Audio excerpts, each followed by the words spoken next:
बरोड़ा गुजरात से। गुजरात से आए हो थैंक यू। क्या चाहिए मेरी बहन को? हाँ ये सब झाइयों के लिए? पहले कोई ट्यूब लगाते? हाथ में चोट लग गई है? हाँ क्या लगाते थे पहले आप? पहले एक मिनट बता दिखा दो। मुंह ड्राई रहता है ऑयली रहता है? ऑयली रहता है। रोज आपकी रील्स देखती हूँ मैं। पर अभी तो ऑयली तो नहीं दिख रहा आपका फेस, तो ड्राई दिख रहा है।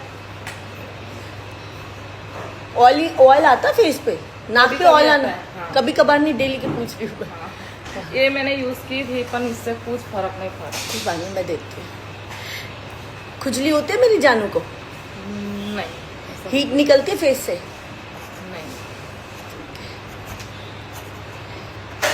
खुजली कैसी होती है आपको?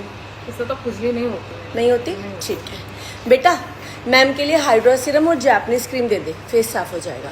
बाकी फेस वॉश, सनस्क्रीन, मॉइस्चराइजर, जब तक पूरा साफ नहीं होगा तब तक तो सिस्टम और साफ होने के बाद नाइट क्रीम और सनस्क्रीन है। ठीक है जानू? Thank you. गुजरात से इतनी दूर से आई हो गुजरात में कैसे बोलते हैं? मजा माछो हाँ, है? केम मजा माछो छे, हाँ। केम छे? हाँ। केम छे क्यों बोलिए? है? मजा माछो दिखा, फिर मैं यूज करना बताती हूँ।